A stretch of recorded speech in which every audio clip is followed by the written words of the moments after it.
அல்லேலூயா, அல்லேலூயா. எத்தனை பேர் சந்தோஷமா இருக்கிறீங்க? அல்லேலூயா. கர்த்தர் நல்லவராய் இருக்கிறார். இந்த நாளிலும் நம்ம எல்லாரும் கண்களை மூடி தேவனாய் கர்த்தருடைய வார்த்தையை நாம் கவனிக்க போகிறோம்.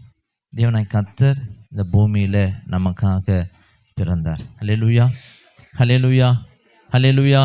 எத்தனை பேர் ஆமென் சொல்ல முடியும்? கர்த்தர் இந்த பூமியில நமக்காக பிறந்தார். ஒவ்வொருவரும் நம்ம சொல்லணும், எனக்காக பிறந்தார். அல்லேலூயா. யாருக்கோ பிறந்தார், எங்கேயோ பிறந்தார் அல்ல. ஆனால் அவர் பிறந்த நோக்கம் எல்லாருடைய வாழ்க்கைக்காக தான். அல்லேலூயா. இந்த பூமியில பிறந்த ஒவ்வொரு மனுஷனுக்காகவும் அவருடைய வருகை இருந்தது. அதுதான் பிறப்பு. அல்லேலூயா. இன்றைக்கும் அதை நினைவு கூறும்படி தான் நம்ம கூடி வந்திருக்கிறோம். எல்லாம் கண்களை மூடி இந்த நாளிலும் தேவனாய் கர்த்தருடைய நாம மகிமைக்காக நாம் ஜெபிக்க போகிறோம். தேவனுடைய வார்த்தையை நமக்கு ஆசீர்வாதமாக்கி தரும்படியாக தேவனாய் கர்த்தர் இந்த நாளில் நம்மோடு கூட இருந்து நடத்தும்படியாக அவருடைய பிரசன்னம் நம்மை நிரப்பும்படியாகவும் தேவனாய் கர்த்தரை நோக்கி நாம் பார்க்கலாமா? ஸ்தோத்திரிக்கிறோம் ராஜா, நன்றியோடு துதிக்கிறோம் தகப்பனே. எங்களை நேசிக்கிற எங்கள் அன்பு தெய்வமே, இதெல்லாம் ஆசீர்வதிக்கப்பட்ட கிறிஸ்துவின் பிறப்பை நினைவு கூறுகிற நாளில் கூடி வந்திருக்கிறோம் அப்பா. இந்த ஆராதனை வேலையும் திருக்கரத்தில் அர்ப்பணிக்கிறோம். தேவரீர் இந்த கிறிஸ்மஸ் ஆராதனையிலும் நாங்கள் கூடி வந்திருக்கிற எங்களுக்கு கர்த்தனை பேசுவீராக. உம்முடைய பிறப்பின் நிமித்தமாக எங்கள் வாழ்க்கையில் நாங்கள் பெற வேண்டிய நன்மைகளை எங்கள் கண்கள் காணும்படிக்கு, எங்கள் இருதயம் ஆண்டவரே அதை உணரும்படிக்கு, நாங்களை சுதந்திரிக்கும்படிக்கு கர்த்தர் எங்களுக்கு உதவி செய்வீராக. இந்த நாளிலும் வந்திருக்கிற யாவரோடு கூட இந்த வார்த்தை பேசட்டும். இவர் வந்திருக்கிற யாவரோடு கூட உம்முடைய வார்த்தை கிரியை செய்யட்டும் ராஜா. பேசுகிற அடியனையும் கர்த்தருடைய மகிமையும் உம்முடைய பிரசன்னம் அடியனை மூடிக்கொள்ளட்டும். சிலுவையில் மறைத்து நீ வெளிப்படுவீராக. ஆவியானவர் எங்களுக்கு உதவி செய்வீராக. நீர் நடத்துங்க. இயேசு கிறிஸ்து மூலம் ஜெபிக்கிறோம் எங்கள் ஜீவனுள்ள நல்ல பிதாவே, ஆமேன், ஆமேன். எத்தனை பேர் சந்தோஷமா இருக்கிறீங்க? அல்லேலூயா. கர்த்தர் நல்லவர். இந்த நாளிலும் இந்த கிறிஸ்மஸ் ஆராதனையில் வந்திருக்கிற உங்கள் யாவரையும் கர்த்தர் தாமே ஆசீர்வதிப்பாராக. இந்த சத்தத்தை கேட்டுக்கொண்டு இருக்கிற உங்களையும் கர்த்தர் தாமே ஆசீர்வதிப்பாராக. எத்தனை பேர் இந்த நாளில் கர்த்தருடைய பிறப்பின் நிமித்தமாக சந்தோஷமா இருக்கிறீங்க? எல்லாம் சொல்லலாமா? அல்லேலூயா, அல்லேலூயா. கிறிஸ்து நமக்காக பிறந்தார் இல்லையா? நமக்கு மாத்திரமல்ல, உலகத்தில் இருக்கிற எல்லா ஜனங்களுக்கும் இது ஒரு நற்செய்தி, இது சந்தோஷமும் கூட. ஆகையினால கிறிஸ்து நமக்காக இந்த பூமியில அவர் உதித்த நாளைத்தான் கிறிஸ்மஸ் என்று சொல்லி நம்ம ஆராதிக்கிறோம். அல்லேலூயா. இந்த நாளிலும் தேவனாய் கர்த்தருடைய நாமம் மகிமைப்படும்படியாக தேவனாய் கர்த்தர் நமக்கு கொடுத்திருக்கிற நாம் தியானத்துக்காக எடுத்துக்கொண்ட வேத பகுதியை வாசிக்கலாம். ஏசாயா தீர்க்கதரிசன புஸ்தகத்தில் 9ஆம் அதிகாரம் 6ஆம் வசனத்தை நாம் வாசிக்க நாம் கேட்கலாம். நமக்கொரு பாலகன் பிறந்தார், நமக்கொரு குமாரன் கொடுக்கப்பட்டார். கர்த்தத்துவம் அவர் தோளின் மேல் இருக்கும். அவர் நாமம் அதிசயமானவர், ஆலோசனை கர்த்தா, வல்லமையுள்ள தேவன், நித்திய பிதா, சமாதான பிரபு எனப்படும். அல்லேலூயா, அல்லேலூயா. கர்த்தருடைய பரிசுத்த நாமத்துக்கு மகிமையும் கனமும் உண்டாகட்டும்.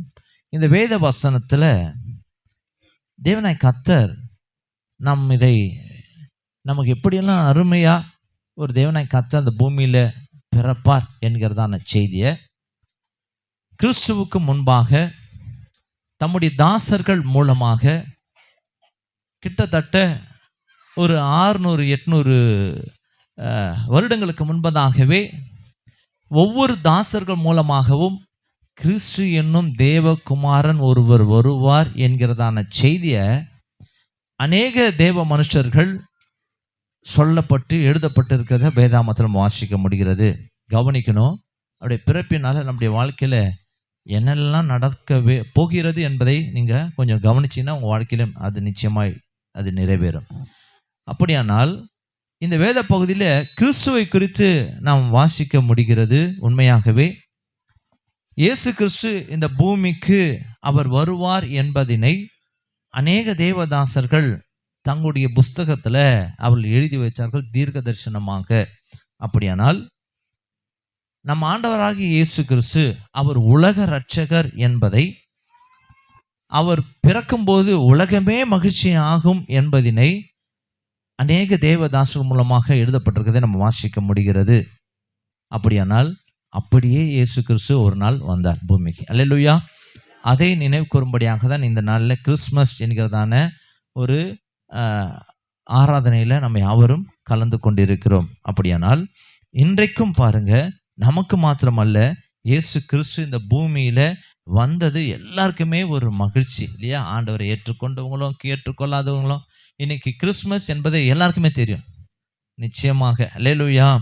அப்படியானால் இயேசு கிறிஸ்து நம்முடைய வாழ்க்கையில் அவர் இந்த பூமியில் நமக்காக அவர் பிறந்தார். அல்லேலூயா, அல்லேலூயா. இதில் இன்னும் ஒரு வார்த்தையை நம்ம இந்த நாளில் தியானிக்க போகிறோம். பாருங்க, அந்த வசனத்தை மீண்டுமா நான் வாசிக்கிறேன். நமக்கு ஒரு பாலகன் பிறந்தார். அல்லேலூயா. நமக்கு ஒரு குமாரன். அல்லேலூயா, அல்லேலூயா. அப்படிதானே எழுதப்பட்டிருக்குது. அப்போ நமக்கு ஒரு பாலகன் பிறந்தார். ஆனால் இங்கே அதிகாரம் உடையவராய் ஒரு அதிகாரத்துக்காக ஒரு குமாரன் கொடுக்கப்பட்டார் என்று சொல்லி நம்ம வாசிக்க முடிகிறது. அதுதான் ஹைலைட் அதில். அல்லேலூயா. நமக்கு ஒரு குமாரன் கொடுக்கப்பட்டார். அல்லேலூயா. கொடுத்திருக்கிறார். அப்படின்னா அவருடைய மகிமையை பின்பதாக நம்ம வாசித்தோம் இல்லையா? அந்த வசனத்திலே அவர் எப்படி ஆளுகைக்குரியவர், அதிசயமானவர், ஆலோசனையில் சிறந்தவர், வல்லமையுள்ள தேவன் இல்லையா? அவர் நித்திய பிதா, அவரை குறித்ததான ஒரு மகிமையான வார்த்தைகளை நம்ம தொடர்ந்து இந்த வசனத்தில் நம்ம வாசிக்க முடிகிறது. அப்படியானால் நமக்காகவே தேவகுமாரனாகிய மனுஷகுமாரன் இந்த பூமிக்கு கொடுக்கப்பட்டார். அல்லேலூயா, அல்லேலூயா. அப்போ இயேசு கிறிஸ்து இந்த பூமியில் அவர் தேவகுமாரன் தான். ஆனால் அவர் இந்த பூமியில் வரும்போது நம்மை போல மனுஷகுமாரனாக அவர் நம்மை போல சரீரமும் நம்மை போல இரத்தமுடையவராய் நம்முடைய வேதனைகளை அறிந்து கொள்ளும்படிக்காக இந்த பூமிக்கு அவர் பிறந்தார். அல்லேலூயா, அல்லேலூயா. அதுதான் அவருடைய அற்புதத்தை நம்ம பார்க்க முடியும். தேவகுமாரன் தான். அவர் சரீரத்தில், அவருடைய பிறப்பில் அற்புதம் இருக்குது, அவருடைய வாழ்க்கையில் அற்புதம் இருக்குது, அவருடைய செயலில் அற்புதம் இருக்குது, அவருடைய மரணத்தில் அற்புதம் இருக்குது, அவருடைய உயிர்த்ததில் அற்புதம் இருக்குது. ஆனால் முழுக்க முழுக்க நம்மை போல பிறந்தார். அல்லேலூயா.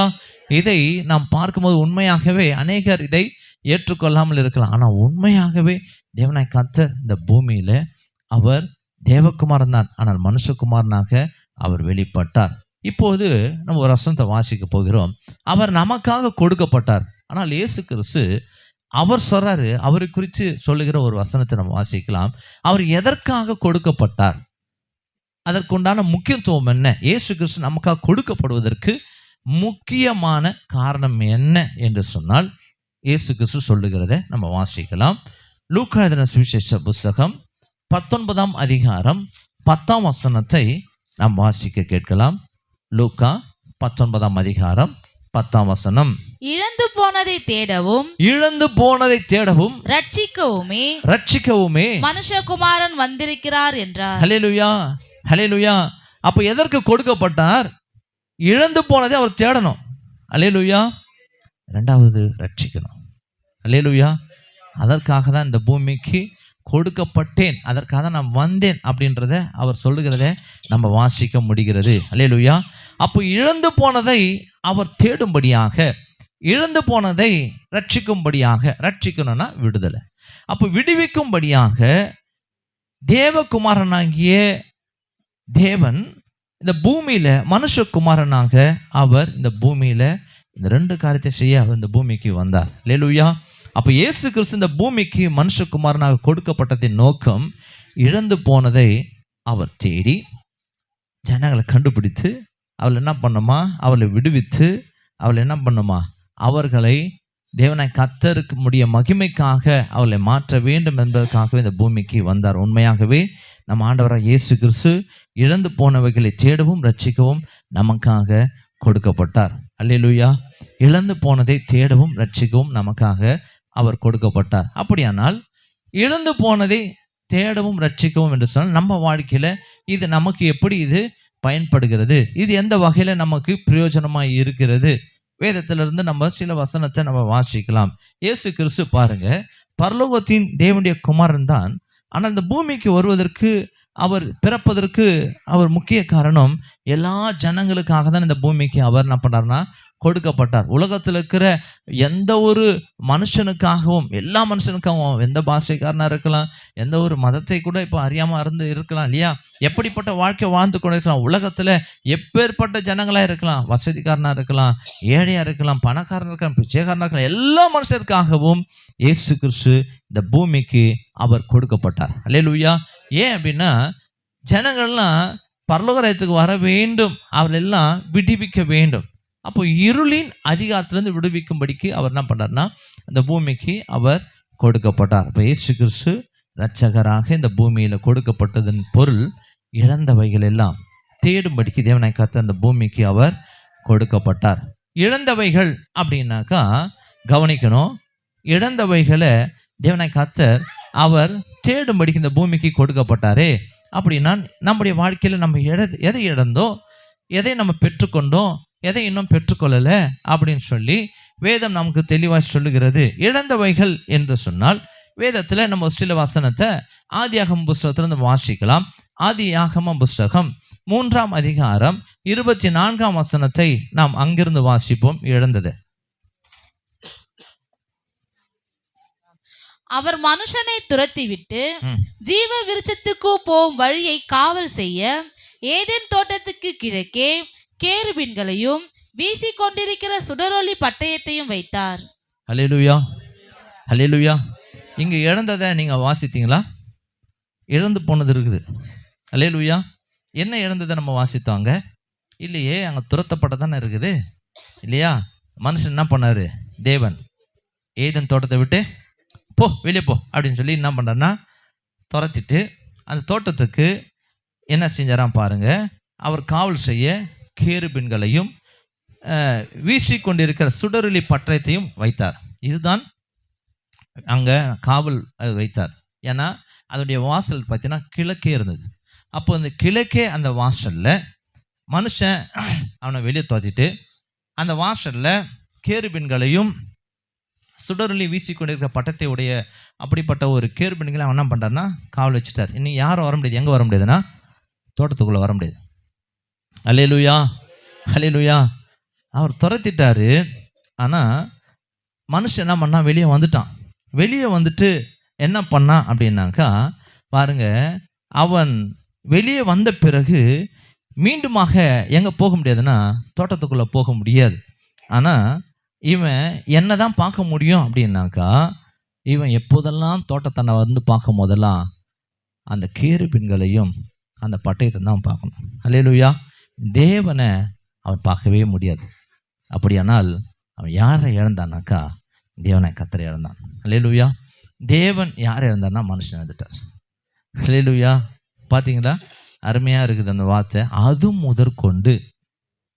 அது முதற்கொண்டு ஆதாமின் அவன் சந்ததியெல்லாம் அவங்க பார்த்துருப்பாங்க. தோட்டத்தை பார்க்கும் போதெல்லாம் கேருபீனும் அந்த சுடரொளி பட்டயத்தை உடையதையும் அங்கே பார்க்க முடிகிறது. ஆனால் அவங்க இழந்து போன தேவனை கர்த்தர் என்ன பண்ண முடியல, பார்க்க முடியாமல் போச்சு. அல்லேலூயா, அல்லேலூயா. அப்படியானால் பாருங்க, தேவனை கர்த்தர் மனுஷனை அவர் இழந்தார். அது முதற்கொண்டு பாருங்க, பாவத்தின் மேலே பாவம். ஜனங்கள்லாம் என்ன செய்கிறாங்க, ஆதாம் நிமித்தமாக பாவத்தின் மேலே பாவம் செய்து அவர்கள் பாருங்க தோட்டத்துக்கு வெளியே வாழ்ந்தார்கள் இல்லையா? திரளான ஜனங்கள் வாழ்ந்தார்கள். வேதம் சொல்லுகிறது மனுஷன் அங்கிருந்து துரத்தப்பட்டான் இல்லையா? தேவனிடத்திலிருந்து துரத்தப்பட்டான் இல்லையா? ரொம்ப ரொம்ப பாருங்க, தேவனாய் கர்த்தர் தம்மை போல அங்கே ஒரு மனுஷனை அவர் உருவாக்கினார். தம்மை போல தம்முடைய சுவாசத்தையே வைத்து என்ன பண்ணார்னா உருவாக்கினார். தேவனுடைய மனுஷன் தேவனோடு கூட இருந்தவன் துரத்தப்பட்டதை நினைக்கும் போது உண்மையாகவே பாருங்க, இது ஒரு பெரிய ஒரு இழப்பு. அப்படியானால் தேவனுடைய உறவை அந்த மனுஷன் என்ன பண்ணான்னா இழந்து அவன் இல்லாமல் வெளியே போயிட்டான். இப்போ தேவனுக்கும் மனுஷனுக்கும் என்ன இல்லாமல் போயிடுச்சுன்னா உறவே இல்லாமல் போயிடுச்சு. அல்லேலூயா, அல்லேலூயா. அப்போ மனுஷன் பாவம் செய்து தேவனுடைய உறவை அவன் என்ன பண்ணிட்டான்னா இழந்தவனாய் அவன் காணப்பட்டான். தேவனுடைய பாருங்க தரிசிக்கிற அந்த உறவே இல்லாமல் போயிடுச்சு அவனுக்கு. ஆதாம் ஒண்டி தான் அவன் என்ன பண்ணான்னா கர்த்தரோடு கூட இருக்கிற அந்த உறவு இருந்துச்சு இல்லையா? தேவன் ஆதாமை சந்திக்கும்படி அதிகாலையில் வருவாராம். அப்போ அந்த உறவே இல்லாமல் அவன் காணப்பட்டான் என்று சொல்லி நாம் பார்க்கிறோம். அது முதற்கொண்டு பாருங்க, எல்லா மனுஷரும் அவர்கள் பிறந்தார்கள், வாழ்ந்தார்கள். ஆனால் தேவனுடைய உறவை இழந்துதான் காணப்பட்டார்கள். ஹல்லேலூயா, ஹல்லேலூயா. காலம் அப்படியே போகுது பாருங்க. அப்படியே காலங்கள் நீங்கள் வேதாகமத்தில் நீங்கள் வாசிக்க காலம் போச்சு. தேவனாய் கர்த்தர் என்ன பண்ணார்னா, இந்த உறவை அவர் என்ன பண்ண, இழந்து போன இந்த உறவை மீண்டுமாய் அதை பெற்றுக்கொள்வதற்கு அவர் என்ன பண்ணார்னா, ஒரு காரியத்தை மோசே மூலமாக வனாந்தரத்தில் அவர் அடையாளத்தை ஒன்று செஞ்சார். என்ன செய்தார் அப்படின்னாக்கா, வேதத்தில் வேகமாக நம்ம வாசிக்கலாம். யாத்திராகம புஸ்தகம் 26ஆம் அதிகாரம் 1ஆம் வசனத்தை நம்ம வாசிக்கலாம். மேலும் திரித்த மெல்லிய பஞ்சு நூலினாலும் இளநீல நூலினாலும் ரதாம்பர நூலினாலும் சிவப்பு நூலினாலும் நெய்யப்பட்ட 10 மூடு திரைகளால் வாசஸ்தலத்தை உண்டு பண்ணுவாயாக. அவைகளில் விசித்திர வேலையாய் கேருபீன்களை செய்ய கடவாய். அல்லேலூயா. வந்துச்சிங்களா? இங்க என்ன பண்ணாரு? ஒரு ஆசரிப்பு கூடாரத்தை நீங்க யாத்திராகம புஸ்தகத்துல மோசேக்கு அழைத்து, மோசேக்கு ஒரு வேளை அங்கே வச்சது தெரியாமல் இருந்திருக்கலாம் இல்லையா? ஏன்னா அந்த காலத்தில் மோசே இல்லை. ஆனால் இவர் ஒரு அடையாளத்தை, ஒரு ஜனங்களுக்கு ஒரு அடையாளத்தை காண்பிக்கிறார். என்ன அடையாளம்னா, நீ ஆசரிப்பு கூடாரத்தை நீ செய்து கிழக்கே என்ன பண்ணு, அதன் வாசலை நீ வை. இந்த வாசலில் இங்கே பார்த்தீங்கன்னாக்கா, அது திரித்த மெல்லிய பஞ்சு நூலினாலும் இளநீல நூலினாலும் இரத்தாம்பர நூலினாலும் சிவப்பு நூலினாலும் நெய்யப்பட்ட 10 மூடு திரைகளால் வாசஸ்தலத்தை உண்டு பண்ணுவாயாக. அவைகளின் விசித்திர வேலையாய் கேருபீன்களை செய்ய கடவாய். இது எதை காட்டுகிறது அப்படின்னா, அன்றைக்கு இருந்த அந்த ஏதோம் தோட்டத்தை இதை ஜனங்களுக்கு காண்பிக்க, அந்த நிழலை இவங்களுக்கு காண்பிக்க தேவனாய் கர்த்தர் விரும்பின அடையாளத்தை.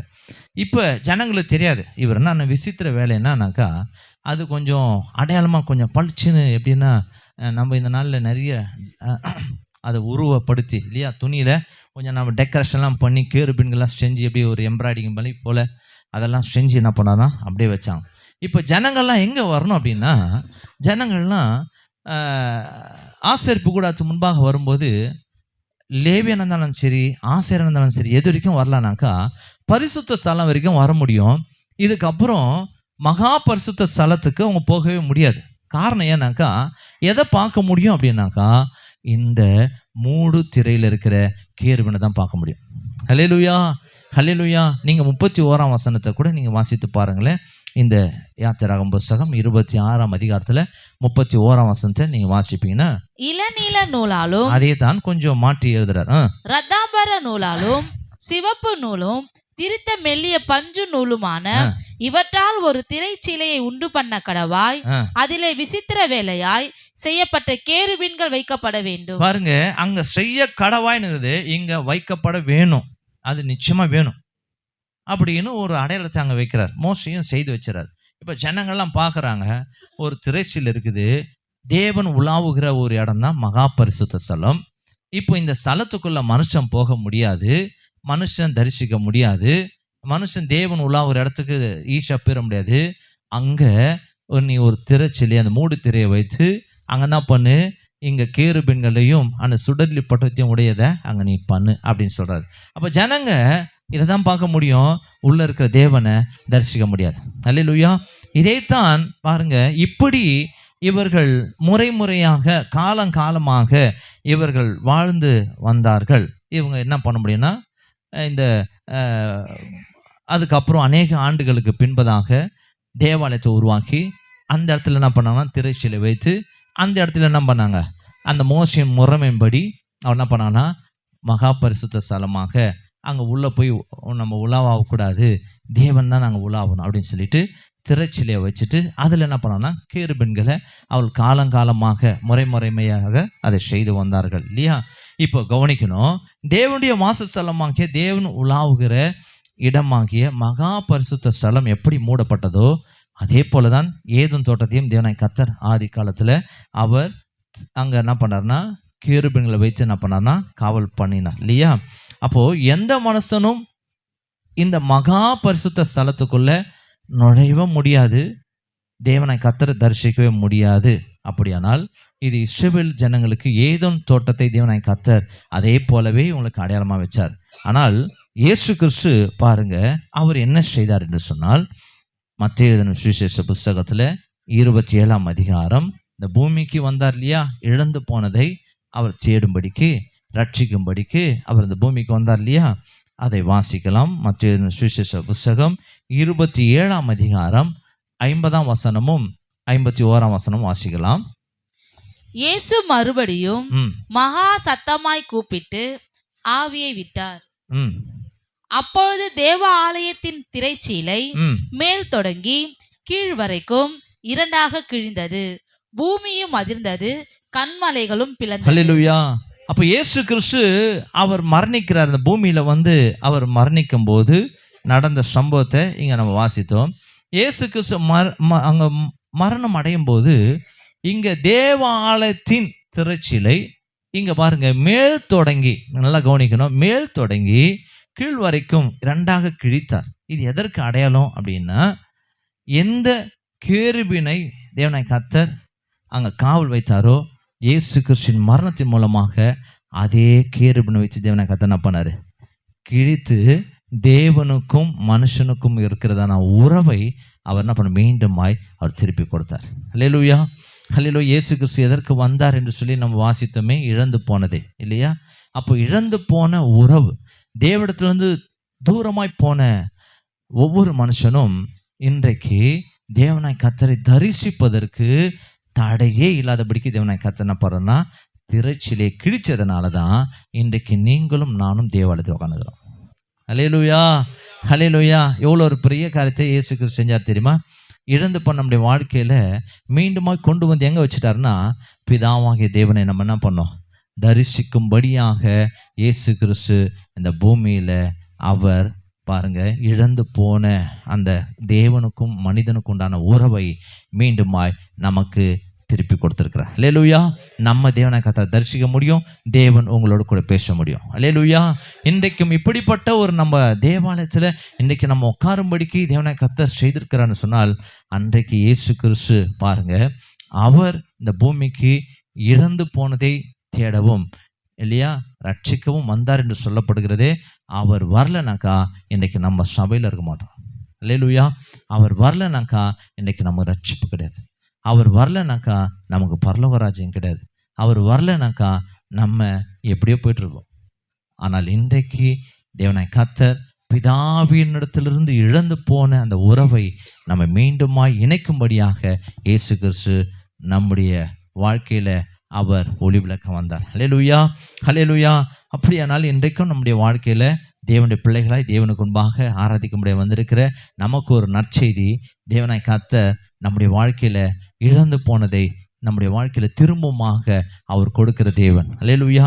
இப்போ இன்றைக்கு தேவனாய் கர்த்தரை நீங்கள் தரிசிப்பதற்கு நம்முடைய வாழ்க்கையில் காலங்காலமாக இல்லாமல் இருந்தது. ஆனால் இன்றைக்கு கிறிஸ்துவின் மரணத்துக்கு பின்பாக இன்றைக்கு தொழுது கொள்ளும்படி கர்த்தர் செய்தார் இல்லையா, நம்முடைய வாழ்க்கையிலும் அப்படிதான். அப்படியானால் இயேசு கிறிஸ்து இந்த பூமிக்கு வந்த நோக்கமே இழந்து போன தேவனுடைய உறவை நமக்கு மீண்டுமாய் கொடுக்கும்படி வந்தார். இன்றைக்கு நம்ம அதை பெற்றுக்கொண்டு இருக்கிறோம். ஹல்லேலூயா. அப்போ அவர் செய்தது நம்முடைய வாழ்க்கையில் கர்த்தரை தொழுது கொள்ளும்படியாக. ரெண்டாவது காரியம் பாருங்க, இயேசு கிறிஸ்து இந்த பூமிக்கு அவர் கொடுக்கப்பட்டதன் நோக்கம் அப்படின்னா வாசிக்கலாம். எபேசியர் புஸ்தகம் 5ஆம் அதிகாரம் 8ஆம் வசனம்.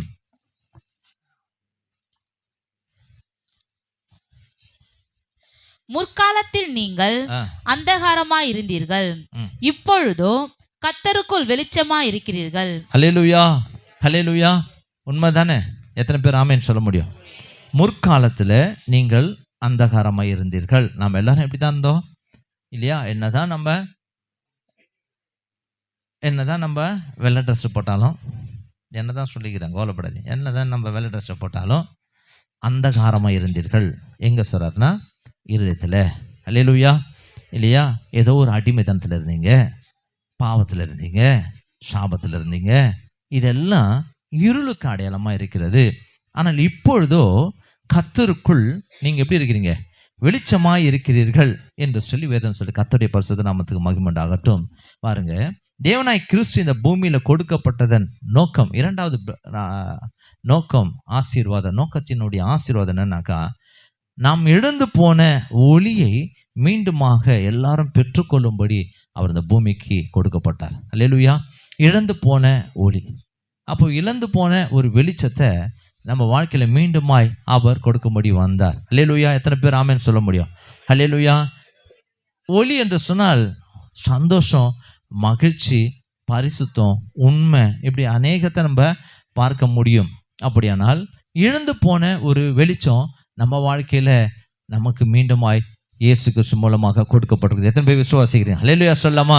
வேதத்தில் ஒரு வசனத்தை வாசிக்கலாம். ஏசாயா தீர்க்கதரிசன புஸ்தகத்தில் 9ஆம் அதிகாரம் 2ஆம் வசனத்தை வாசிக்கலாம். ஏசாயா 9ஆம் அதிகாரம் 2ஆம் வசனம். இருளில் நடக்கிற ஜனங்கள் பெரிய வெளிச்சத்தை கண்டார்கள். மரண இருளின் தேசத்தில் குடியிருக்கிறவர்களின் மேல் வெளிச்சம் பிரகாசித்தது. அல்லேலூயா. அப்ப இருள்னா இங்க வேதத்துல சொல்லப்படுகிறது மரண இருளின் தேசத்தில். கவனிக்கணும், மரண இருளின் தேசம் அப்படின்னா நம்ம வாழ்க்கையில மரணம் தான் நம்முடைய வாழ்க்கையில சந்திக்க வேண்டும். இதுல எந்த ஒரு மாற்றமும் இல்லை. இயேசு கிறிஸ்து வரலனாக்கா அப்படிதான் எல்லாருடைய வாழ்க்கையும் போச்சு. எல்லாருக்குமே எப்படி எல்லாம் பரலோகத்தை ஒருவனும் போக முடியாது. அதாவது இயேசு கிறிஸ்து சொல்றாரு, நானே வழியும் சத்தியமும் ஜீவனுமா இருக்கிறேன். அப்போ இயேசு கிறிஸ்து இந்த பூமிக்கு வந்ததுனால நம்ம வாழ்க்கையெல்லாம் ஒரு ட்ராக்கை நோக்கி போடிட்டே இருக்குது. இயேசு கிறிஸ்துனுடைய மரணம் நம்மை திசை மாற்றி பரலோக ராஜ்யத்துக்கு திருப்புச்சு. அல்லேலூயா, அல்லேலூயா. அப்போ மரண இருளின் ஒரு வாழ்க்கையில் எல்லா ஜனங்களும் வாழ்கிறாங்க. மரண இருள்னா வேற வழி கிடையாது. எல்லாம் செத்து அவ்வளோதான், என்ன ஆகுமே தெரியாது. இப்படி தான் எல்லாருக்குமே செத்த பிறகு நமக்கு ஒன்றுமே தெரியாது. அப்படி தான் ஒரு மரணத்தை நோக்கி ஓடிக்கொண்டிருக்கிற மனுஷ வாழ்க்கை. ஆனால் இன்றைக்கு தேவ ஜனங்களுக்கு ஒரு நம்பிக்கை உண்டு. நம்ம வாழ்க்கை நித்தியத்துக்கென்று போய் கொண்டிருக்குது. அல்லேலூயா, அல்லேலூயா இல்லையா? அப்போ தேவனாய் கர்த்தர் இழந்து போன ஒரு ஒளியை, வெளிச்சத்தை நம்ம வாழ்க்கையில் அவர் என்ன பண்ணுறாருன்னா அவர் கொடுக்கும்படிக்கு அவர் இந்த பூமிக்கு வந்தார். இழந்து போன ஒரு சந்தோஷத்தை, வெளிச்சத்தை. அதனால தான் பாருங்க, யோவான் எழுதின சுவிசேஷ புத்தகத்தில் யோவான் எழுதுறாரு 1ஆம் அதிகாரம் 9ஆம் வசனத்தில், எந்த மனுஷனையும் பிரகாசிப்பிக்கிற ஒளியே அந்த மெய்யான ஒளி. அப்படியானால் பாருங்க, ஆதாம் பாவம் செய்து ஒளியை இழந்தான். வெளிச்சம் அவன்கிட்ட போயிடுச்சு. வெளிச்சம் போயிடுச்சுன்னா பரிசுத்தமாய் வாழ்ந்தவன் எப்படி போயிட்டான்?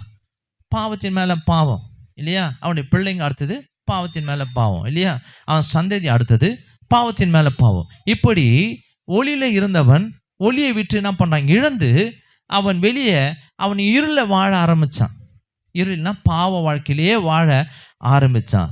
ஆனால் பாருங்க, இப்படி தான் அநேக பூர்வத்தாரம் எப்படின்னாக்கா இல்லையா, பாவத்தின் மேலே பாவம், பாவத்தின் மேலே பாவம், அவன் வாழ்க்கையெல்லாம் பாவம். இப்படி தான் பாவத்தோடு கூட இருளாய் இருந்த இன்றைக்கும் நம்ம வாழ்க்கையிலும் இயேசு கிறிஸ்துவினுடைய ஒளி நம்மை பிரகாசிக்க செய்து நம்மை வெளிச்சத்தின் பிள்ளைகளாய் இன்றைக்கு உட்கார முடிய வச்சிருக்கிறேன். எத்தனை பேர் ஆமென் சொல்ல முடியும்? அல்லேலூயா. இன்றைக்கு நம்ம இருக்கிறோம்னாக்கா இன்றைக்கு வெளிச்சத்தின் பிள்ளைகளாய், உண்மையுள்ள பிள்ளைகளாய், சந்தோஷமுள்ள பிள்ளைகளாய், பரலோக ராஜ்யத்தை நமக்கு நிச்சயம் என்று சொல்லி நம்ம உணர்ந்தவர்களாய் நம்ம இருப்பதற்கு காரணம் நம்ம ஆண்டவராக இயேசு கிறிஸ்து. அல்லேலூயா, அல்லேலூயா. அப்போ நம்ம முன்னே இருளில் இருந்தோம், எந்த ஒரு மாற்றம் இல்லை. முன்னே நமக்கு தெரியாது. ரட்சிப்பதற்கு முன்பாக, ரட்சிக்கப்படுவதற்கு முன்பாக, மனம் திரும்புவதற்கு முன்பாக நம்ம இருளில் தான் இருந்தோம். நம்ம இஷ்டம் போன போக்கில் நம்ம வாழ்ந்தோம். நமக்கு யாரும் வழிகாட்டுறோம் கிடையாது. பாவத்திலே வாழ்ந்தோம் இல்லையா? அதிலிருந்து நமக்கு கற்றுத்தரதுக்கு யார்? இஷ்டம் போல அவங்க பாவத்தில் வாழ்ந்துருப்பாங்க இல்லையா? மரணத்துக்கு நேராய் ஓடிக்கொண்டிருந்தவர்களாக இருந்தோம் இல்லையா? துக்கமுள்ளவர்களாகவே இருந்தோம், கவலைப்படுகிறவர்களாகவே இருந்தோம், கண்ணீர் விடுகிறவர்களாகவே நம்ம வாழ்க்கை இருந்துச்சு, சிறைப்பட்டவர்களாகவே நம்ம வாழ்க்கையில் இருந்தோம். நமக்கு என்ன இல்லை? வெளிச்சம் இல்லாமல் இருந்துச்சு. இவைகள் எல்லாம் இருளின் அதிகாரம் என்று சொல்லி வேதம் சொல்கிறது. அப்படியானால் இயேசு கிறிஸ்து இந்த நம்ம வாழ்க்கையில மகிழ்ச்சி என்னும் ஒளியை நம்ம இழந்த நம்ம வாழ்க்கையில இந்த ஒளியை மீண்டுமாக நம்ம கொடுப்பதற்காக அந்த பூமியில் அவர் கொடுக்கப்பட்டார். அல்லேலூயா. இழந்து போன தேவ ஜனங்கள், இழந்து போன இல்லையா, தேவன் தம்முடைய ஜனங்களை தான் அவர் என்ன பண்ணார்னா உருவாக்கினார். ஆனால் தேவனோடு கூட இருக்கிற அந்த வெளிச்சம், மகிழ்ச்சி அவனுக்கு இல்லாமல் போய் அவன் பாவத்தோடு கூட அவன் வாழ ஆரம்பித்தான். ஆனால் தேவனாய் கர்த்தர் தம்முடைய குமாரன் அவர் கொடுத்தார். எதற்கு கொடுத்தார்னாக்கா அவன் மீண்டுமாக அவன் ஒளியை பெற்றுக்கொண்டு அவன் நித்திய ஜீவனுக்குள்ள வரணும். அல்லேலூயா. அப்போ மனுஷகுமாரனாக இயேசு கிறிஸ்து இந்த பூமியில் கொடுக்கப்பட்டதின் நோக்கம் நாம் இழந்து போன வெளிச்சத்தை, சந்தோஷத்தை மீண்டுமாய் பெற்றுக்கொள்ளும்படியாக. அல்லேலூயா. வேதத்தில் ஒரு சம்பவத்தை வேகமாக வாசிக்கலாம். லூக்கா எழுதின சுவிசேஷ புஸ்தகத்தில் 19ஆம் அதிகாரம் 1-2 உங்களுக்கு எல்லாருக்கும் நல்லா தெரியும். சகேயு என்கிறதான ஒரு மனுஷன் இருந்தானா. சகேயு என்ன அழைக்கப்படுகிற ஒரு மனுஷன் இருந்தானா. அவன் பேர் சகேயு. அவன் பணி என்னன்னாக்கா, அவன் ஆயக்காரன் தலைவனும் ஐஸ்வர்யவானுமாய் இருந்தான். அவனுடைய பணி வரி வசூலிக்கிறதான பணி. அல்லேலூயா, அல்லேலூயா. இதுதான் அவனுடைய நிலைமையை 1-2 வசனத்தை சொல்லப்படுகிறது. இப்போ இந்த ஆயக்காரனாகி இந்த சகைவை நீங்கள் கொஞ்சம் ஆராய்ஞ்சு பார்த்தீங்கன்னா அவன் ஐஸ்வர்யவான் என்று சொல்லப்படுகிறது. ஆனால் ஆயக்காரன் தலைவன் என்று சொல்லப்படுகிறது. அப்படியானால் இவன் ஆயக்காரனாக இருந்து வரி வசூலிக்கிறவன். இந்த வரி வசூலிக்கிறதுல அவன் தான் பாவம் செய்தாலும் பரவாயில்ல, அவன் யாருக்கு என்ன செய்தாலும் பரவாயில்ல, என்னை பாவி என்றே எல்லாம் சொன்னாலும் பரவாயில்ல, எனக்கு உண்டான நோக்கணும்னாக்கா நான் ஐஸ்வர்யனாக மாறணும். அல்லேலூயா. இப்படி தான் அவன் பாவத்திலே என்ன பண்ணனா வாழ்ந்து கொண்டே இருந்தான். எல்லாம் சொன்னாங்க, பாவி, மோசமான பாவி பாவன். ஏன் அப்படின்னா கொஞ்சம் நாட்கள் ஆயிடுச்சுன்னா என்ன பண்ணுறான், வரியை ஜாஸ்தியாக வசூலிக்கிறான். அப்படியானால் இவன் பாவத்தின் மேலே பாவம் செய்கிறானே, இவன் கொடும் பாவி. அப்படிதான் இந்த சகை நினச்சான். அதை பற்றி அவனுக்கு என்ன இல்லை, டோன்ட் கேர், அதை பற்றி கவலைப்படுறது. நான் என்ன பண்ணோம், நான் ஐஸ்வர்யம் பண்ண, ஏன் ட்ராக் வேறு அப்படின்னு சொல்லி அவன் பாவத்தின் மேலே பாவம் செய்து பாவத்திலேயே வாழ்ந்து கொண்டிருந்தான். அப்படி தான் அவனுடைய வாழ்க்கை குறித்து வேதம் சொல்லுகிறது. இப்போ 3ஆம் வசனத்தில் இயேசு கிறிஸ்து எப்படிப்பட்டவரோ என்று சொல்லி அவர் கேள்விப்பட்ட உடனே அவன் என்ன பண்ணுறான்னா, ஓடி வந்து அவன் இயேசு கிறிஸ்து வருகிற வழியில் முன்பதாக ஓடி ஒரு காட்டத்தி மரத்து மேலே ஏறி உட்காந்துருக்கிறான். 4ஆம் வசனம் சொல்லிச்சு இல்லையா. 5ஆம் வசனம் என்ன சொல்லுதுன்னா, இயேசு கிறிஸ்து அந்த வழியாக வராரு.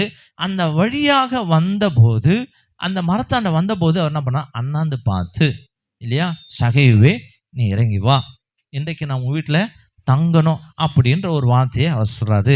இப்போதான் பாருங்களேன், இந்த பாவத்தில் இருளில் இருக்கிற இந்த சகைவை தேவனுடைய ஒளியாகிய கிறிஸ்து என்ன பண்ணனா அவனை சந்திக்கிறாரு. நல்லா கவனிக்கணும், அவன் முதலாவது அவனுக்கு வந்தது சந்தோஷம். அல்லேலூயா. அப்போ இது வரைக்கும் அவன் சந்தோஷப்பட்டிருப்பானான்னு தெரியல. ஆனால் முதலாவது அவனுடைய வாழ்க்கையில வந்தபோது பாருங்க, 5ஆம் வசனத்தை நம்ம வாசிக்கலாம். இயேசு அந்த இடத்தில் வந்தபோது அண்ணாந்து பார்த்து அவனை கண்டு, சகையுவே நீ சீக்கிரமாய் இறங்கி வா, இன்றைக்கு நான் உன் வீட்டிலே தங்க வேண்டும் என்றார். இத சொன்னபோது 6ஆம் வசனம், அவன் சீக்கிரமாய் இறங்கி சந்தோஷத்தோடு அவரை அழைத்து கொண்டு போனான். அல்லேலூயா, அல்லேலூயா. அப்போ முதலாவது அவனுக்கு வந்தது என்னன்னாக்கா, இழந்து போன அந்த ஒளியை அவன் பெற்றுக்கொண்டான். அல்லேலூயா, சந்தோஷம். ரெண்டாவது அவன் என்ன பண்ணான்னா, அந்த ஒளியை எங்கே கொண்டு போகிறான், தன் வீட்டுக்கு கொண்டு போகிறான். ஏன்னா இயேசு கிறிஸ்து சொல்கிறாரு, வேதத்தில் நீங்கள் வாசிப்பீங்கன்னா யோவான் எழுதின சுவிசேஷ புஸ்தகத்தில் 9ஆம் அதிகாரம் 5ஆம் வசனம் சொல்லுது, நான் உலகத்தில் இருக்கையில், வாசிக்கலாம் யோவான் 9ஆம் அதிகாரம் 5ஆம் வசனம், நான் உலகத்தில் இருக்கையில் உலகத்திற்கு ஒளியா இருக்கிறேன் என்றார். இப்போ ஒளியா இருக்கிறவர் வராரு, இருளில் இருக்கிற சகையை பார்க்குறாரு. அவனுக்குள்ள ஃபர்ஸ்ட் இந்த ஒளி இருளை பார்க்கும்போது இந்த இருளில் என்ன பண்ண முடியலன்னா வாசமாக இருக்க முடியாது. அல்லேலூயா. நீங்கள் கூட பாருங்களேன், இருளாக இருக்கிற இடத்துல கொஞ்சம் அப்படியே டார்ச் கொஞ்சம் அடிச்சு பார்த்தீங்கன்னா அந்த இருளை என்ன பண்ண முடியாது, நீங்கள் தேட முடியாது. அல்லேலூயா, அது காணாமல் போயிடும். இப்போ இந்த சகையுடைய வாழ்க்கையில் ஃபஸ்ட்டு இந்த ஒளி சந்திக்கிறாரு. ஏன்னா இவர் தான் ஜீவ ஒளி. இவர் என்ன பண்ண சந்திக்கும் போது அவன் உள்ளத்தில் இருக்கிற இருள் முதல் போகுது, அவனுக்கு சந்தோஷம் வந்துச்சு. ரெண்டாவது அவன் என்ன பண்ணுறான்னா, அவன் சந்தோஷத்தோடு அவன் வீட்டில் கொண்டு போகிறான். இப்போ கொண்டு போன போது அவன் இருளாக இருந்த வீடும் வெளிச்சமாக மாறிச்சு. அல்லேலூயா, அல்லேலூயா. உண்மையாகவே நீங்கள் வாசிக்கும் போது நானே கொஞ்சம் ஆச்சரியப்பட்டேன். உண்மையாகவே எத்தனை முறை நம்ம வாசிச்சிருப்போம் இல்லையா. இதை தியானிக்கும் போது கர்த்தர் நமக்கு வித்தியாசமாக நம்மளை என்ன பண்ணுவார்னா அவன் நடத்துகிறவர். அப்போ இருளில், பாவத்தில், சாபத்தில் இல்லையா, எல்லாருடைய வைத்தியச்செல்லாம் வாழ்ந்துருந்தான். அதுதான் முழுக்க அதை சொன்னான். அப்போ அப்படி வாழ்ந்தபோது ஒரு இருளில் வாழ்ந்துருக்கிறான். அவனை பற்றி அதை கவலைப்படலை. நான் எப்படியாவது என்ன பண்ணோம், சம்பாதிக்கணும், நான் எப்படியாவது ஐஸ்வர்யாவை நான் மாறணும், இந்த ஒரு நோக்கம்தான். எப்படியாகிலும் நான் யாராகிலும் ஏமாத்தியாவது என்ன பண்ணணும், பணத்தை சம்பாதிக்கணும். அப்படி தான் இந்த சகை வாழ்ந்திருக்க முடியும் இல்லையா. அப்படியானால் இயேசு கிறிஸ்து இந்த ஒளியாக தேவனாய் கர்த்தர் இந்த பூமிக்கு வந்தார். அவன் வாழ்க்கையில் அவன் இருளோடு கூட வாழ்ந்து கொண்டே இருக்கிறான். அவன் சந்தித்த போது அவனை கொண்டு போகிறார். வீட்டில் கொண்டு போன போது இவ பாருங்க 6ஆம் வசனத்தை நம்ம வாசிக்கலாம். 6-7 வாசிப்போம். அவன் சீக்கிரமாய் இறங்கி ஆ, சந்தோஷத்தோடு அவரை அழைத்து கொண்டு போனான். ஆ, அதை கண்ட யாவரும் ஆ. இவர் பாவியான மனுஷனிடத்தில் தங்கும்படி போனார் என்று முறுமுறுத்தார்கள். இப்போ எல்லாரும் எப்படின்னா இவ இருளான மனுஷன் தான் அவங்க நிர்ணயிக்கிறாங்க இல்லையா. இப்ப இவர் கூட யார் வந்திருக்காருன்னா ஒளியை தருகிறவர் வந்திருக்கிறார். அல்லேலூயா. ஒளியாகிய தேவன் வந்திருக்கிறாரு. 8ஆம் வசனம் சொல்லுது, வாசிக்கலாம். சகையு நின்று சகை இப்ப நிக்கிறான். நல்லா கவனிங்கன்னா உள்ளமே எப்படி இருக்குது, அவன் சந்தோஷமாயிடுச்சு. இயேசு கிறிஸ்து வீட்டுக்கு வந்துட்டாரு. இந்த இயேசு கிறிஸ்து வந்த போது வீடெல்லாம் எப்படி இருக்குதுன்னா பணத்தினால, அவன் அநியாயமான பணம்லாம் எங்க இருக்குது வீட்டில் வச்சுட்டான். இப்போ இந்த வீடு வெளிச்சமா மாறப்போகுது. அல்லேலூயா. இயேசு கிறிஸ்து வெளிச்சமா இருக்க வந்துட்டாரு பாருங்க. ஆட்டோமேட்டிக்கா அவன் என்ன செஞ்சான் பாருங்க, வாசிக்கலாம். சகையு நின்று கர்த்தரை நோக்கி, ஆ. ஆண்டவரே, ம். என் ஆஸ்திகளில் பாதியை ஏழைகளுக்கு கொடுக்கிறேன். ம். நான் ஒரு இடத்தில் எதையாகிலும் அநியாயமாய் வாங்கினது உண்டானால் ஆ. நாளத்தனையாய் திரும்ப செலுத்துகிறேன் என்றான். அல்லேலூயா. பாருங்க, அவனே சொன்னது. ஆண்டவர் சொன்னாரா, நீ எதாவது திரும்ப கொடுப்பா, எங்கெல்லாம் மறைச்சு வச்சுக்கிற அப்படிலாம் சொன்னாரா? அவனுக்குள்ள வந்தது பாருங்க, அநியாயமாய் நான் வாங்கியிருந்தேன். அப்போ அநியாயமான பணம் என்பதை அவன் நல்லா எப்போ தெரிஞ்சுன்னா அவனுடைய வாழ்க்கையில ஒளி வந்த போது. அல்லேலூயா. அப்போ அவன் பாருங்க, அதை நாளத்தனையா இது எதை குடிக்குதுன்னா தேவனை கர்த்தர் இந்த பூமியில மோசேக்கு கொடுத்த நியாய பிரமாணத்தின்படி அவனை மாற கத்துக்கினான். அல்லேலூயா. நான் ஒருத்தனிட்ட அநியாயமா வாங்கியிருந்தேன்னா அதை நாளத்தனையா நான் பண்றேன் இல்லையா, வாங்கு அப்படின்னு சொல்லி என்னாகும் புஸ்தகத்தில் இருக்குது, லேவியராகும் புஸ்தகத்தில் இருக்குது. அதன்படி அவன் என்ன பண்ணுறான், மாறின உடனே இயேசுக்கு சொல்கிறாரு, இவன் என்ன பண்ணிட்டானா, இவன் வெளிச்சமாக மாறிட்டான், ஆபிரகாமுக்கு குமாரனாக மாறிட்டான். அல்லேலூயா. வெளிச்சத்தினுடைய சந்ததிக்குள்ளே எங்கே வந்துட்டான், ஆபிரகாம்லாம் வெளிச்சத்தின் சந்ததி இல்லையா, ஏன்னா தேவனைய கர்த்தர் ஏற்றுக்கொண்ட சந்ததி. இப்போ இவனை உலகம் என்ன சொல்லுதுன்னா இருளில் வாழ்ந்தான், உண்மையாகவே இருளில் தான் வாழ்ந்தான். ஆனால் இயேசு கிறிஸ்து வந்தபோது அவனுடைய வாழ்க்கையில் ஒரு வெளிச்சம், அவன் குடும்பத்தில் வந்தபோது அவன் குடும்பத்தில் வீட்டில் ஒரு வெளிச்சம். இப்போ அவன் வீடு பாருங்க அநியாயம் இல்லாமல் எல்லா பணத்தையும் அவன் என்ன பண்ணுறான் கொடுத்து அந்த சந்தோஷம் குடும்பத்தில் இல்லையா, தேவனுக்கு முன்பாக அவன் ஒளியின் மகனாய் மாற்றப்பட்டான். ஹல்லேலூயா, ஹல்லேலூயா. அப்போ இவன் வாழ்க்கையில் பாருங்க, இன்றைக்கும் நம்ம வாழ்க்கையிலும் கூட அப்படிதான், நமக்கும் அப்படிதான் தேவனை கர்த்தர் பாருங்க இழந்து போயிருக்கிற அந்த ஒளியை இல்லையா இயேசு கிறிஸ்து கொடுக்கும்படிக்கு அவர் இந்த பூமிக்கு வந்தார். இன்றைக்கும் நம்ம சந்தோஷமா இருப்பதற்கு, நம்ம நல்ல காரியங்களை கற்றுக்கொண்டு நடப்பதற்கு, ஒளியின் பிள்ளைகளாய் இருப்பதற்கு காரணம் இயேசு கிறிஸ்து நமக்கு வந்து அப்படி வார்த்தை கொடுத்ததுனால தான். அல்லேலூயா. அப்படியானால் பாருங்க, இயேசு கிறிஸ்து இந்த பூமியில இழந்து போன ஒளியை மீண்டுமாய் கொடுக்கும்படி இந்த பூமிக்கு கொடுக்கப்பட்டார். அல்லேலூயா. 3வது காரியம் பாருங்க, வேதத்தை வாசிக்கலாம். ரோமர் நிருபத்தில் வாசிப்போம். ரோமருக்கு எழுதின நிருபம் 3ஆம் அதிகாரம் 23ஆம் வசனத்தை வாசிக்கலாம். ரோமருக்கு எழுதின நிருபம் 3ஆம் அதிகாரம் 23ஆம் வசனம். எல்லாரும் பாவம் செய்து தேவ மகிமை அற்றவர்களாகி. அல்லேலூயா. இங்க சொல்லப்படுகிறது எல்லாரும் பாவம் செய்து தேவ மகிமை அற்றவர்களாய் போனார்கள். அல்லேலூயா, அல்லேலூயா.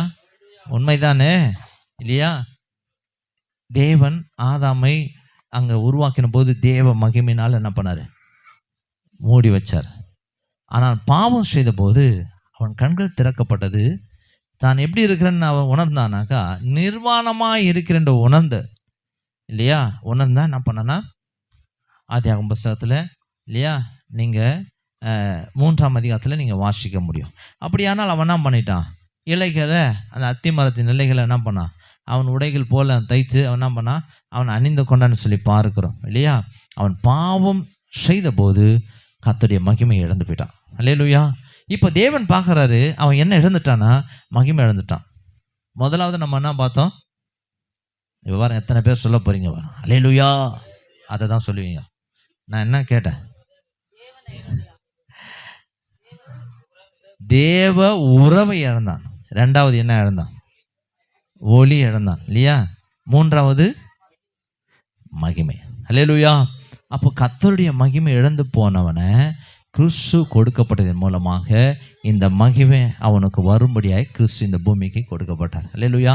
மீண்டுமாக அவன் எங்கே வரணும், அவன் பரிசுத்தமாக தேவ சமூகத்தில் வர வேண்டும் என்பதை தேவனாய் கர்த்தர் என்ன பண்ணாரு, அவர் அறிந்திருந்து இந்த குமாரனாய் கிறிஸ்து இந்த பூமியை கொடுத்தார். வேதத்தில் நம்ம வாசிக்கும் போது பாருங்க, இன்றைக்கும் நம்ம வேதத்துல நம்ம அநேக வார்த்தைகள் உண்டு. பாவம் மகிமையை இழக்க செய்தது இல்லையா? அந்த மகிமை இழப்பதற்கு காரணம் பாவம். இன்றைக்கும் நம்ம வாழ்க்கையில கூட நம்ம வாழ்க்கையில கர்த்தர் மகிமையாய் நமக்கு என்ன பண்ணியிருக்காரு? நம்மளை கழுவி அவர் ரத்தத்தினால கழுவி இல்லையா நம்ம கொண்டு வந்து வச்சிருக்காரு. நம்ம வாழ்க்கையில கூட பாவம் வந்துச்சுன்னா என்ன பண்ணுவோம்? முகலாம் மாறும். பாவம் செய்யறவனுக்கு முகலாம் மாறிடும், அப்படியே மாறும். இருதயம் மாறும் ஃபர்ஸ்ட்டு. ரெண்டாவது அந்த இருதயம் யோசிச்சு முகமே மாறிடும். அவனுடைய செயல்கள் மாறும், அவன் குடும்பம் மாறும், அப்படியே ஒன்று ஒன்று டோட்டலாக மாறிடும். அப்போ பாவம் மகிமையை என்ன பண்ணுமா? இழக்க செய்கிறது. இயேசு கிறிஸ்துவோ பாவத்துக்கு கிரயத்தை செலுத்தி மீண்டுமாக மகிமையை பெறுவதற்கு நமக்காக அவர் கொடுக்கப்பட்டார். ஹல்லேலூயா, ஹல்லேலூயா. வேதத்தில் வாசிக்கலாம் பாருங்களேன். யோவான் எழுதின சுவிசேஷ புஸ்தகம் 17ஆம் அதிகாரம் 22ஆம் வசனத்தை வாசிக்கலாம். நாம் ஒன்றா இருக்கிறது போல அவர்களும் ஒன்றா இருக்கும்படிக்கு நீர் எனக்கு தந்த மகிமையை நான் அவர்களுக்கு கொடுத்தேன். இது யார் சொல்றன்னா? இயேசு கிறிஸ்து தம்முடைய பிதாவாகிய தேவனை கர்த்தரை பார்த்து சொன்ன ஒரு வார்த்தை. எப்படின்னா, நாம் ஒன்றா இருக்கிறது போல. அப்போ ஒன்றா இருந்தால் தான் மகிமை. தேவனும் கிறிஸ்துவும் என்ன சொல்றன்னா, நாங்கள் ரெண்டு பேரும் ஒன்றா இருக்கிறோம், நம்ம ஒன்றா இருக்கிறோம். அதே போல அவர்களும் நம்மோடு கூட ஒன்றா இருக்கும்படி நீர் எனக்கு தந்த, யாருக்கு? கிறிஸ்துவுக்கு தந்த அந்த மகிமையை நான் அவர்களுக்கு கொடுத்தேன். அல்லேலூயா. இப்போ அவன் எங்க வந்துட்டான்? நம்மோடு கூட வந்துட்டான். மகிமையில் இருக்கிறான், மகிமையா இருக்கிறான். அல்லேலூயா, அல்லேலூயா. இல்லையா? அப்போ நம்ம வாழ்க்கையிலும் கூட பாருங்க, இழந்து போன மகிமையை இயேசு கிறிஸ்து மூலமாக நமக்கு கொடுத்திருக்கிறார். சரி, வேதத்தில் ஒரு சம்பவத்தை வேகமாக வாசிக்கலாம். மார்க் எழுதின சுவிசேஷ புஸ்தகத்தில் 5ஆம் அதிகாரத்தில் 1-5 வரைக்கும் நீங்கள் குறித்து கொள்ளுங்க. இங்கே ஒரு மனுஷன் பிரேத கல்லறையில் எப்படிப்பட்டவனா இருந்தானாக்கா, அலங்கோலம் உள்ளவனா இருந்தான். எப்படி இருந்தானா? அவனும் ஒரு மனுஷன்தான். அவனுக்கும் என்ன இருக்குது? ஆவி, ஆத்மா, சரீரம் இருக்குது. ஆனால் அவன் கொஞ்சம் மனுஷரை பார்க்க வித்தியாசமாக இருக்கிறான். எப்படி இருக்கிறான்னா, வாசிக்கலாம் 1-2 வசனத்தை கூட நம்ம வாசிக்கலாம் பாருங்களேன். பின்பு அவர்கள் கடலுக்கு அக்கறையில் உள்ள கதரேனருடைய நாட்டில் வந்தார்கள். அவர் படவிலிருந்து இறங்கின உடனே அசுத்த ஆவியுள்ள ஒரு மனுஷன் பிரேத கல்லறைகளிலிருந்து அவருக்கு எதிராக வந்தான். வாசி 3. அவனுடைய குடியிருப்பு கல்லறையிலே இருந்தது.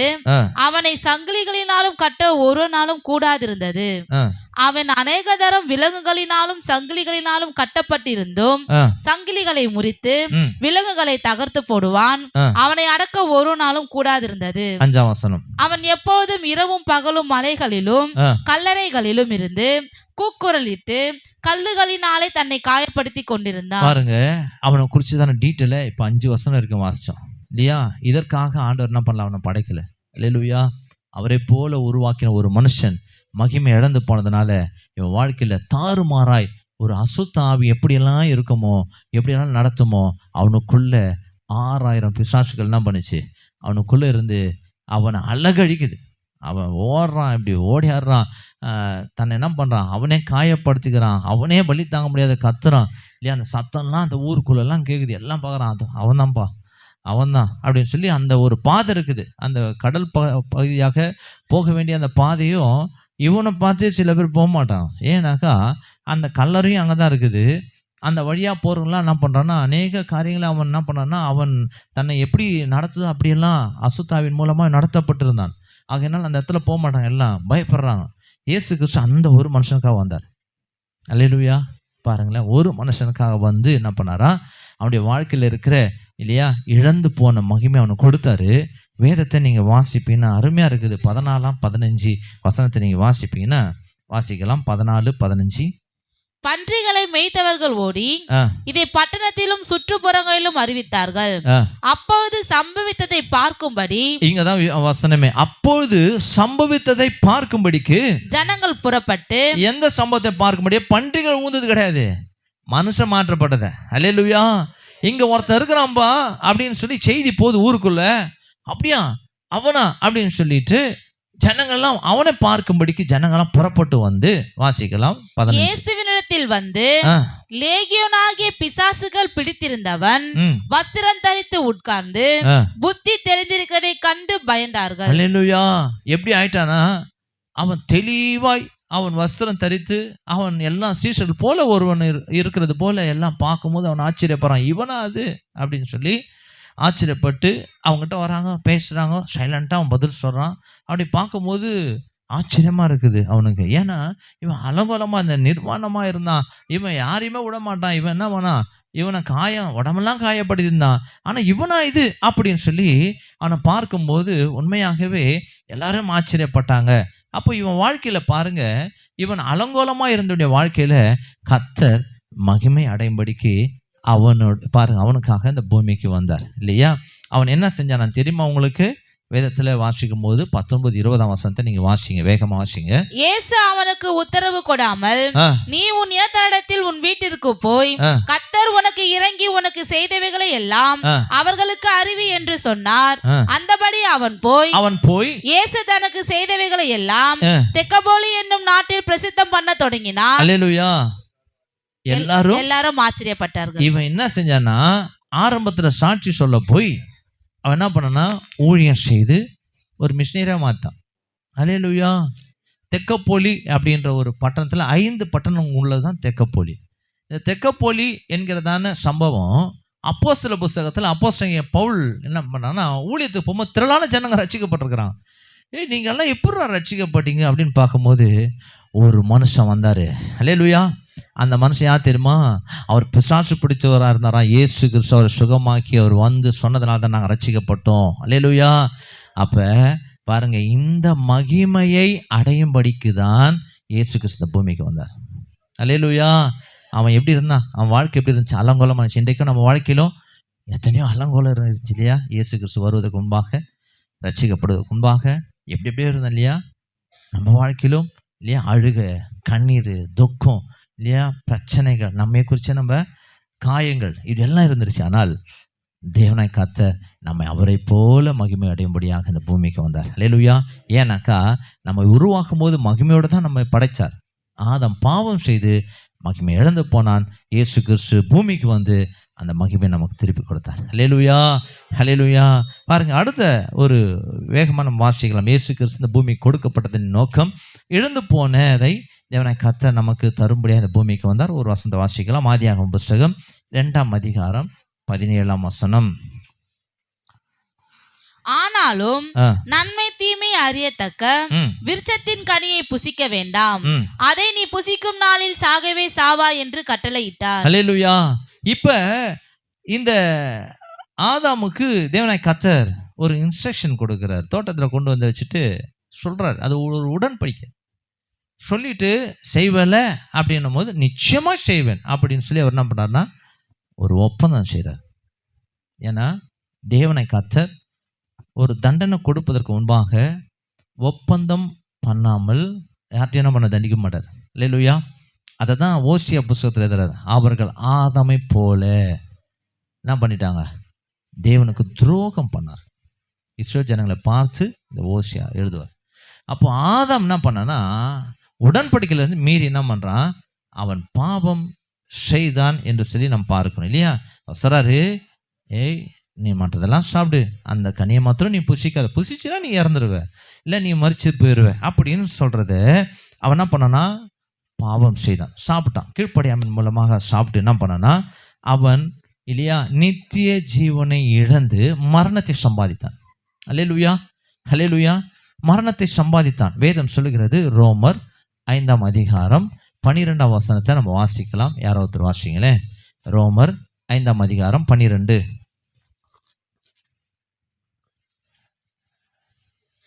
இப்படி இருக்க ஒரே மனுஷனாலே பாவமும் பாவத்தினாலே மரணமும் உலகத்திலே பிரவேசித்தது போலவும் எல்லா மனுஷரும் பாவம் செய்தபடியால் மரணம் எல்லாருக்கும் வந்தது போலவும் இதுவும் ஆயிற்று. எல்லாருக்குமே மரணம் நிச்சயிக்கப்பட்டது.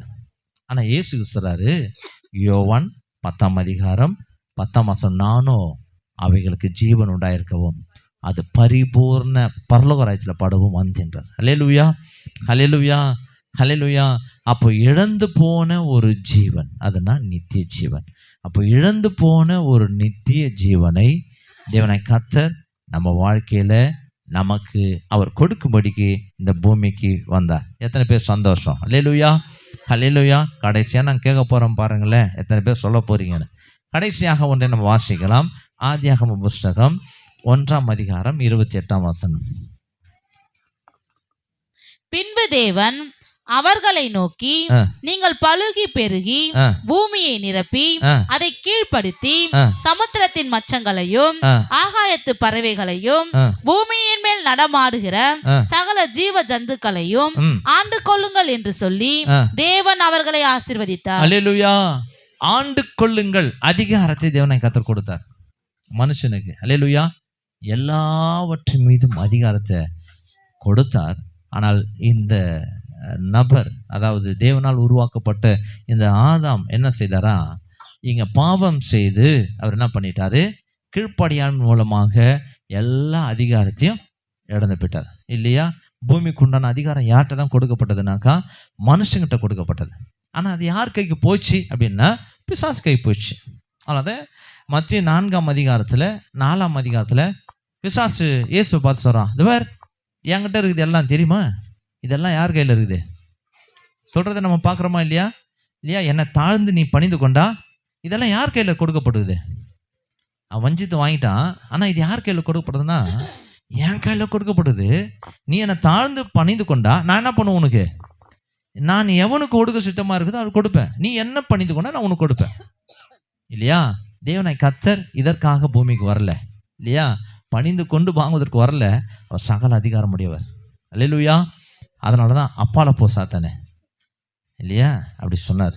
உண்மையாகவே பாருங்க, இந்த ஆதாம் பாவம் செய்து அவன் என்ன செஞ்சானா தேவன் கொடுத்த எல்லா அதிகாரத்தையும் அவன் இழந்து போனான். பாருங்க, இன்றைக்கு கூட நம்ம வாழ்க்கையிலும் பாருங்க, எல்லாவற்றின் மீதும் அதிகாரத்தை இயேசு கிறிஸ்து நமக்கு திருப்பி கொடுக்கும்படிக்கு இந்த பூமிக்கு அவர் கொடுக்கப்பட்டார். வாசிக்கலாம் லூக்கா எழுதின சுவிசேஷ புஸ்தகம் 10ஆம் அதிகாரம் 19ஆம் வசனம். இதோ சர்ப்பங்களையும் தேள்களையும் மிதிக்கவும் சத்துருடைய சகல வல்லமையை மேற்கொள்ளவும் உங்களுக்கு அதிகாரம் கொடுக்கிறேன், ஒன்றும் உங்களை சேதப்படுத்த மாட்டாது. ஹல்லேலூயா, ஹல்லேலூயா. பாருங்க, உங்களுக்கு அதிகாரம் கொடுத்திருக்கிறார். எத்தனை பேர் விசுவாசிக்கிறீங்க? ஹல்லேலூயா சொல்லலாமா?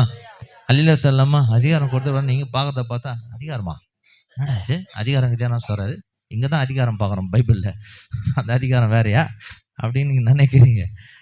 அவர் ஆளுகை கொடுத்துருக்கிறார். ஹல்லேலூயா. நீங்கள் போன்னு சொன்னால் பிசாசு போயிடும். ஹல்லேலூயா. இன்றைக்கி நிறைய பேர் எப்படி ஓடுறாங்க, ஐயோ பிசாசு வந்துதான், ஐயோ நம்ம ஓடுவோம் ஃபஸ்ட்டு. ஆமாம், பிசாசு ஓரத்தில் நம்ம ஓடினா தான், இல்லைனாக்கா நம்மளை பிடிச்சிக்கும். அது எப்படி இருக்கிறோம் நம்ம அந்த அதிகாரத்தில் இல்லை, தெரியுங்களா? உங்களுக்கே தெரியுதா நம்ம அதிகாரத்தில் இல்லை. அதிகாரம் கொடுத்துட்டாரு, அப்போ ஏன் நம்ம வாழ்க்கையில் இல்லை? அதான் பிசாசு உங்களை நம்ம அடிச்சுட்டு மறைச்சி வச்சிருக்குது. நம்ம அதிகாரம் உடையவர்கள். ஹல்லேலூயா. நீங்கள் முன்னா நீங்கள் கர்த்தரத்தில் நெருங்க அந்த அதிகாரம் வெளிப்படும். ஹல்லேலூயா. வெளிப்படும். எப்படின்னாக்கா நீங்கள் வரும்போதே பிசாசு உங்களை பாட்டு ஒதுங்க. அப்போ தெரிஞ்சுக்கலாம் இது உங்களுக்கு கர்த்தர் என்ன பண்ணாரு, அதிகாரம் கொடுத்துருக்காருன்னு. அப்போ நிச்சயமாக தேவ ஜனங்களுக்கு இழந்து போனேன் தேவனோடு கூட இருந்த அந்த அதிகாரத்தை மனுஷன் பாவம் செய்து இழந்து போயிட்டான். இயேசு கிறிஸ்து இந்த பூமிக்கு வந்து மீண்டுமாய் நமக்கு அந்த அதிகாரத்தோடு கூட இன்றைக்கும் சகலத்தின் மீதும் சத்துரு மீதும் பிசாசு மீதும் வியாதிகள் மீதும் கர்த்தர் நமக்கு அதிகாரம் கொடுக்கும்படிக்கு அவர் இந்த பூமிக்கு வந்தார். ஹல்லேலூயா. நம்ம எவ்வளோ விசேஷமானவர் பாருங்களேன். ஹல்லேலூயா. சாதாரணமான ஒரு குடும்பத்தில் நீங்கள் இருக்கலாம் இல்லையா, நமக்கு ஒன்றுத்துக்கும் உதவி இல்லாதவங்க கூட நம்ம பேர் இருக்கலாம். ஆனால் கர்த்தர் நமக்காக செய்திருக்கிறத நீங்கள் பார்த்தீங்கன்னா சாதாரணமான காரியம் கிடையாது. ஹல்லேலூயா. நீங்கள் யாவரும் அதிகாரம் உள்ளவர்கள். ஹல்லேலூயா. நீங்கள் ஜெபம் பண்ணி விசுவாசத்தில் கட்டினா அது கட்டப்படும் இல்லையா. பூமியில் நீங்கள் எவைகளை கட்டிருக்கிறீர்களோ இல்லையா, நம்மளாம் அதனால் போய் எதனா போய் கட்டிட போகிறீங்க இல்லையா, அது கட்ட முடியாது. ஆனால் அது தெரிஞ்சுங்க, நம்ம தேவன் அதுக்கு அநியாயத்துக்கெல்லாம் வேலை செய்ய மாட்டார் இல்லையா. கட்டுறது அப்படின்றது வேற, அதுக்கு அர்த்தம் நீங்கள் பூமியில் எதையெல்லாம் நீங்கள் சேர்க்குறீங்களோ அது பரலோகத்தில் அங்கீகரிக்கப்படும். நீங்கள் பூமியில் வேணாம் போ, இவன் வரவே கூடாது அப்படின்ட்டுனா அவர் என்ன பண்ண, நீ வேணாம் போ அப்படின்னு சொல்லி மேலே என்ன பண்ணுறது, அங்கீகரி. சபையில் நீங்கள் எதை செய்கிறீங்களோ அது பரலோகத்தில் அங்கீகரிக்கப்படும். சபையில் எதை வேணான்னு சொல்லி தள்ளுறீங்களோ அது அங்கே ஹல்லேலூயா. அப்படியானால் பூமியில் எல்லாருக்குமே கர்த்தர் என்ன பண்ணுறாரு? நம்ம தான் சபை, நமக்கு அதிகாரம் கொடுக்குறேன். ஹல்லேலூயா. வியாதி மீது அதிகாரம் கூட நீ ஜெபம் பண்ணு, இயேசுவின் நாமத்தினால, இயேசுவின் நாமத்தில் போ அப்படின்னு சொல்லி நீங்கள் அந்த அதிகாரத்தை என்ன பண்ணோம்? பயன்படுத்தணும். பிசாசு சொல்லுவான், நீ சொல்லக்கூடாது. நீ எப்படி சொல்லுவ? நீ பிசாசு சொல்லுவான், நீ சொல்ல முடியாது, அது ஊழியக்காரர் தான் சொல்லுவோம் அப்படின்னு உங்கள்கிட்ட சொல்லுவான். ஆமால, நம்ம நினச்சேன், ஆமாம் ஊழியக்காரன் தான் ஜெபம் பண்ணுறாங்க, அவங்க ஜெபம் பண்ண அவங்ககிட்ட போ. ஏன் அப்படின்னா நமக்கு விசுவாசம் அங்கே தான் டவுன் ஆயிடுச்சு. பிசாசு சொல்லுவான், இப்படி சொல்லணும், சரி ஏசு எனக்கு அதிகாரம் கொடுத்துருக்குறேன். ஹல்லேலூயா. ஏசு எனக்கு அதிகாரம் கொடுத்துறேன். நீங்கள் ஒன்றும் ட்ரை பண்ணி பாருங்களேன், கர்த்தர் நீ அந்த அதிகாரத்தை வெளிப்படுத்துவார். ஹல்லேலூயா. ஹல்லேலூயா. தேவன் தம்முடைய ஜனங்களுக்கு அவர் அதிகாரம் கொடுக்கும்படி இந்த பூமிக்கு அவர் வந்திருக்கிறாருங்க. ஹல்லேலூயா. அவர் பிறப்பு நோக்கம், அவர் கொடுக்கப்பட்டதின் நோக்கம், அவர் 5 காரியங்களை மனுஷன் இழந்து போயிட்டான். இந்த 5 காரியங்களையும் நாம் மீண்டுமாய் பெற்றுக்கொண்டு ஆசீர்வாதமாய், மகிழ்ச்சியாய், சந்தோஷமாய், அதிகாரமாய் வாழுவதற்கு கர்த்தர் இந்த பூமியில் அவர் நமக்காக கொடுக்கப்பட்டார். எத்தனை பேர் விசுவாசிக்கிறீங்க? ஹல்லேலூயா. எல்லாம் எழுந்து நிற்கலாமா? ஹல்லேலூயா. கர்த்தர் நமக்கு இழந்து போன சகலத்தையும் அவர் திருப்பி தருகிற தேவன். இப்போ நீங்கள் சொல்ல போறீங்க 5ஐயும். ஹல்லேலூயா. ஹல்லேலூயா. எழுந்துக்கலாமா? கொஞ்சம் எல்லாம் அப்படியே மறைஞ்சிக்கிறாங்க பாருங்க. எழுந்துங்க.